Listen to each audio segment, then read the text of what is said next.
halo, apa kabar? Kembali berjumpa dengan saya Hersman Munarif bersama dengan Bung Rocky Gerung dari Rocky Gerung Official Forum News Network.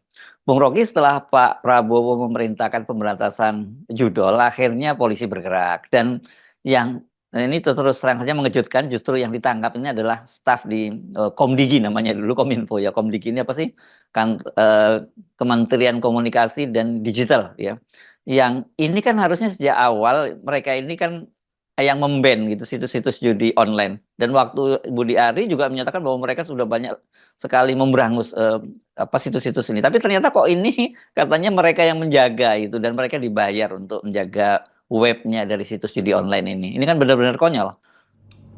Ya tentu perintah Presiden Prabowo khususnya tentang judi online harus punya akibat atau harus uh, menghasilkan tindakan nyata itu, dan yang nyata justru mendebarkan kita karena berita itu bahwa judi online justru dilindungi oleh Kementerian Informasi dan Digital yang sekarang namanya ya, begitu tuh.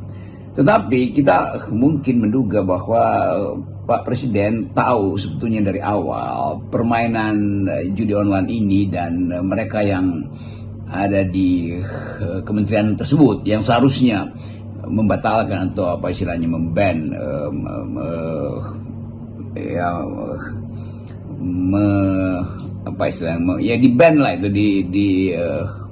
dihalangi beroperasi itu.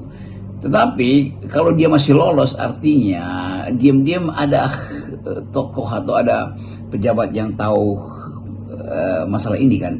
Jadi tidak mungkin ini hanya sekedar anak di bawah yang ambil inisiatif lalu mengatakan ini karena permainan kita aja, atau karena keisengan, atau karena kita ingin cari uang, dan karena itu tidak melarang, tidak memblokir situs-situs online itu.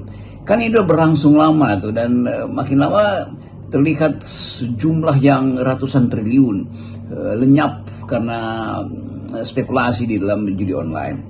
Tentu kita tahu bahwa ada soal keinginan rakyat atau fantasi rakyat untuk cepat-cepat punya uang, maka bertaruhlah di judi online, sesuatu yang irasional sebetulnya, karena setiap perjudian itu yang untung adalah bandar. Dan kita duga itu udah bertahun-tahun, mungkin udah selama pemerintahan Pak Jokowi itu berlangsung. Nah kalau sekarang karena ada perintah Pak Prabowo dan kelihatannya Pak Prabowo tahu memang ada masalah di judi online itu dan kaitan dengan kementerian yang sudah memblokir, maka polisi bergerak cepat. Walaupun orang menduga ya dari awal sebetulnya sudah diketahui jaringan itu.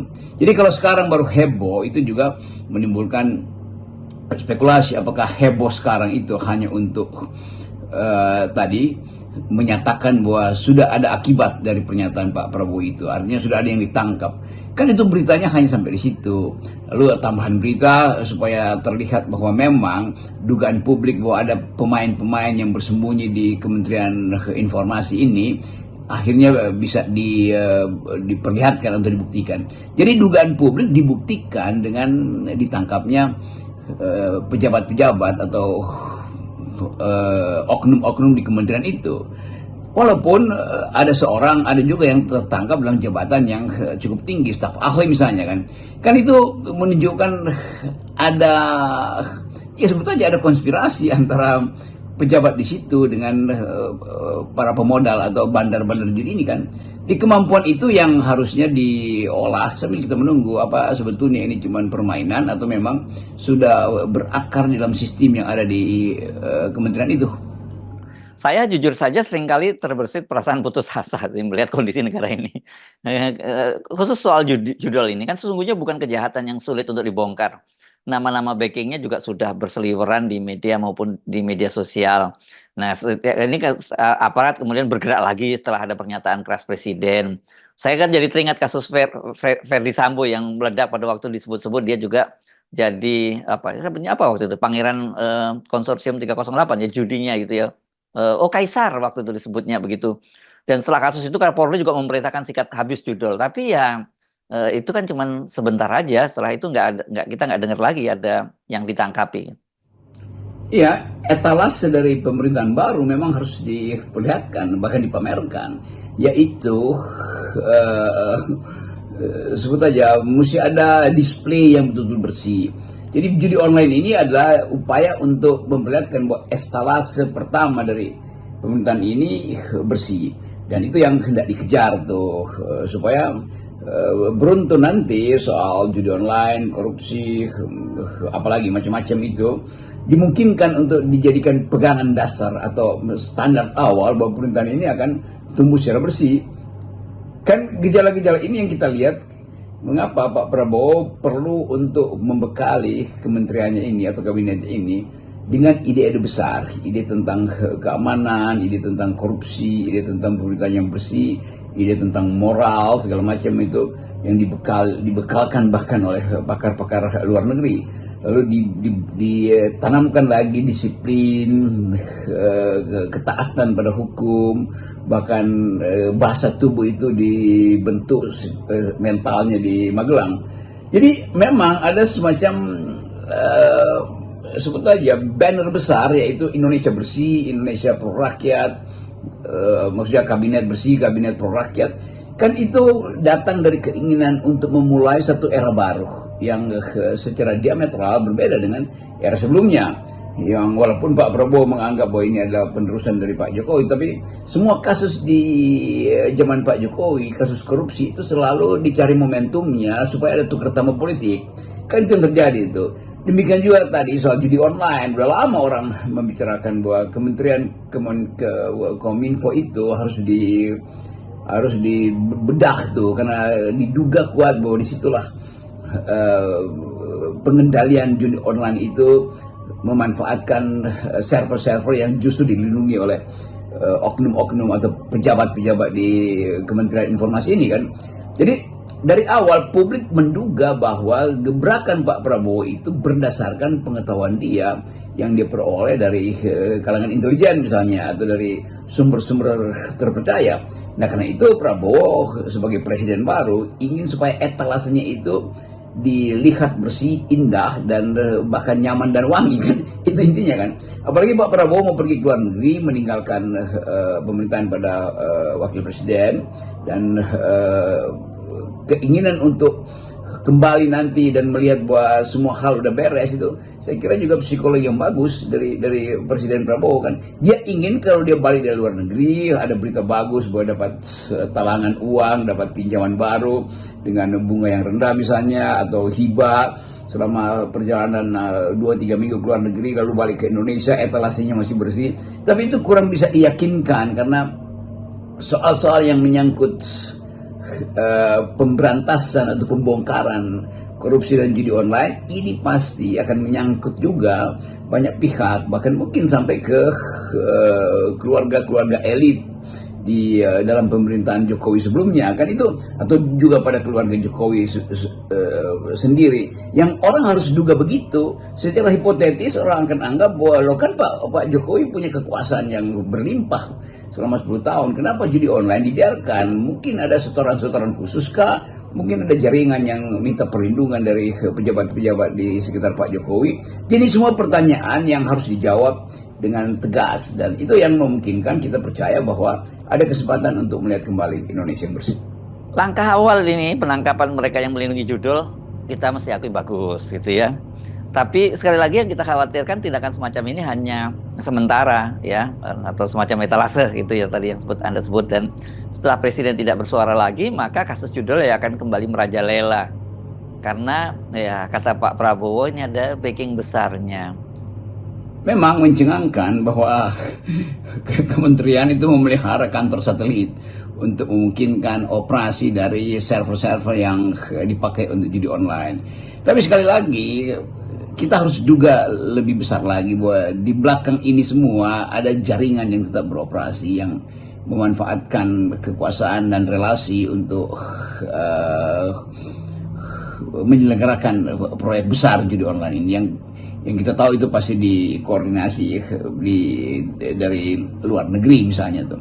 Nah kita digemparkan untuk hal yang sebetulnya kita tahu dari awal. Jadi kegemparan itu bukan sesuatu yang betul-betul prestasi dari aparat, tetapi hal yang memang harus dia prestasikan, ditunjukkan prestasinya, kan ada perintah dari presiden.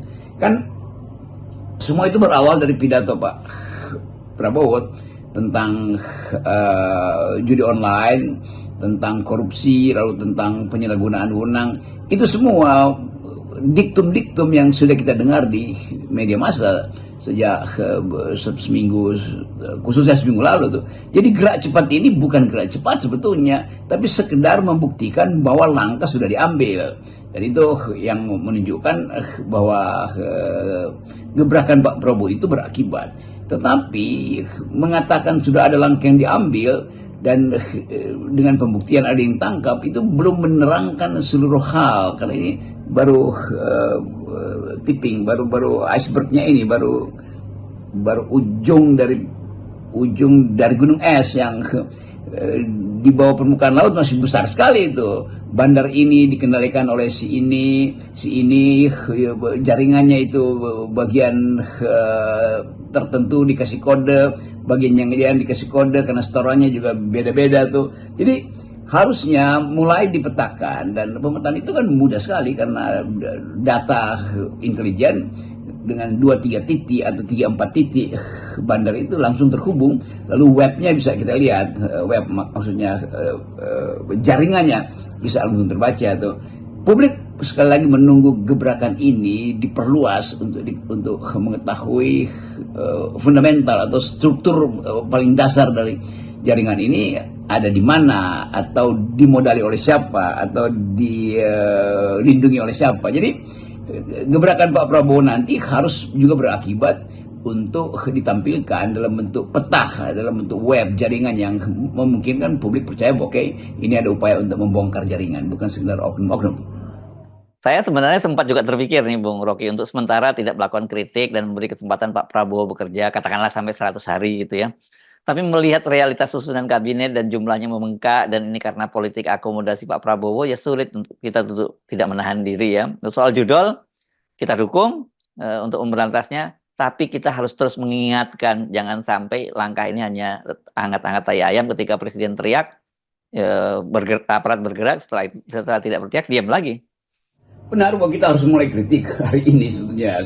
Sejak awal Pak Prabowo terpilih juga FNN sudah kasih poin-poin kritis di situ kan, sambil menunggu akibat dari janji beliau, akibat dari uraian yang gegap gempita beliau ketika berpidato atau memberi briefing pertama di kabinet tentang semua hal, bahkan disinggung di situ. Tapi intinya adalah moral publik itu mesti dipulihkan. Jadi public ethics harusnya mulai dibentuk sejak selesai dari Magelang, dan kita belum lihat satu pameran baru atau headline yang menunjukkan ada kekompakan kabinet. Justru yang terlihat adalah terbongkarnya kasus-kasus. Tapi memang itu saya kira yang harus dimulai, membongkar dulu kasus, baru ada energi baru untuk menyusun kabinet yang bermutu, kabinet yang bersih, kabinet yang kompak secara moral. Kan itu soalnya. Tetapi sekali lagi ini adalah kalkulasi kita yang menginginkan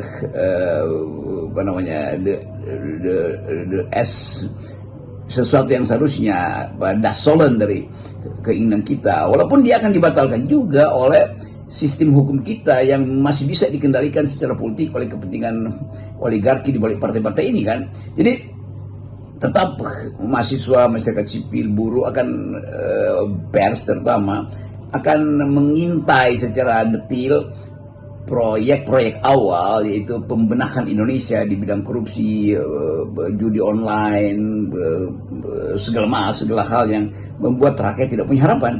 Itulah yang mungkin bisa kita tunggu dalam, ya biasanya 100 hari, tapi saya kira harus dipercepat. Dalam 1 bulan sudah mesti ada efek gitu. Dan efek itu yang masih kita kalkulasikan. Apakah efek itu akan melibatkan mereka yang ada dalam infrastruktur politik? Apakah efek itu juga akan menghasilkan peta pemahaman tentang dalamnya korupsi, dalamnya abuse of power yang dilakukan oleh rejim sebelumnya? Itu semua yang ditunggu oleh publik. Dan sambil kita menunggu, ya kita pastikan bahwa perhatian publik dalam soal yang terakhir ini, judi online, itu harus dimaksimalkan. Dan maksimalisasi itu yang kita pastikan akan memberi semacam keterangan awal apakah Pak Prabowo mampu untuk memberantas judi online ini yang kaitan-kaitan politik dan ekonominya itu akan menyangkut tokoh-tokoh yang besar punya pengaruh, itu dasarnya. Baru setelah itu kita tagih lagi apakah pemberantasan korupsi itu betul-betul akan berefek pada kepercayaan publik sehingga indeks persepsi korupsi kita bisa diperbaiki. Jadi semua hal itu adalah permainan headline sebetulnya yang akan ditagih langsung pada efeknya, yaitu eksekusinya bagaimana dalam soal judi online dan dalam soal penindakan korupsi. Sambil menunggu akibat hukumnya, kita salam 0% dan salam akal sehat. Salam 0%, salam akal sehat.